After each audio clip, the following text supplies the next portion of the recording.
தமிழக வெற்றிக் கழகத்தின் மாவட்ட செயலாளர்கள் கூட்டத்தில் விஜய் பங்கேற்கவில்லை என்ற தகவல் வெளியாக இருக்கிறது.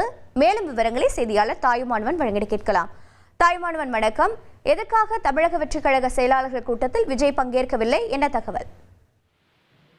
தமிழக வெற்றிக் கழகத்தினுடைய மாவட்ட செயலாளர்கள் கூட்டம் கட்சியினுடைய தலைவர் விஜய் தலைமையில இன்றைய தினம் நடைபெற இருப்பதாக தகவல்கள் வெளியாகி இருந்த சூழல்ல பொதுச் செயலாளர் ஆனந்த் தலைமையில் மட்டுமே இன்றைய மாவட்ட செயலாளர்கள் கூட்டம் என்பது நடைபெற இருப்பதாக தகவல் என்பது வெளியிடப்பட்டிருக்கிறது.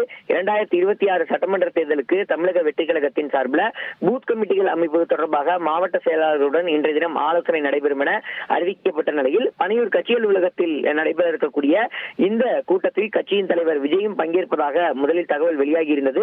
இதனிடையே அமைப்பு ரீதியாக கட்சியில 120 மாவட்ட செயலாளர்கள் நியமனம் செய்ய திட்டமிடப்பட்டிருந்த நிலையில ஒரு சில இடங்களுக்கு இன்னும் மாவட்ட செயலாளர்கள் நியமனம் என்பது நிறைவு பெறாததால் இன்று நடைபெறக்கூடிய ஆலோசனை கூட்டத்தில் பொதுச் செயலாளர் ஆனந்த் மட்டுமே வழிநடத்த இருப்பதாக தகவல்கள் என்பது வெளியிடப்பட்டிருக்கிறது.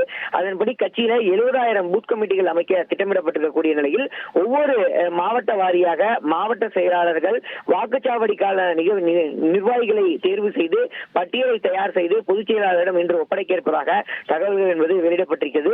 பட்டியல்கள் அனைத்தும் தயார் செய்யப்பட்ட பின்னர் தமிழக வெற்றிக் கழகத்தினுடைய பூத் கமிட்டி நிர்வாகிகளுக்கான பயிற்சி பட்டறையும் அதன் தொடர்ச்சியாக மாநாடும் நடத்த திட்டமிடப்பட்டிருக்கிறது. பணிகள் அனைத்தும் நிறைவு பெறக்கூடிய பட்சத்தில் தொடர்ந்து கட்சியின் தலைவர் விஜய் தலைமையில் ஒரு ஆலோசனை கூட்டமும் நடைபெற இருப்பதாக தகவல் என்பது வெளியிடப்பட்டிருக்கிறது. அந்த ஆலோசனை கூட்டத்தில் தான் விஜய் பங்கேற்பார் என தகவல் வெளியிடப்பட்டிருக்கிறது. இன்றைய தினம் நடைபெற இருக்கக்கூடிய இந்த ஆலோசனை கூட்டத்தை பொறுத்த மட்டில் மாவட்ட செயலாளர்கள் கட்சியினுடைய பொதுச் செயலாளர் இருக்கக்கூடிய ஆனந்த் தலைமையில் இந்த கூட்டத்தில் பங்கேற்பார்கள் என தகவல்கள் வெளியிடப்பட்டிருக்கிறது.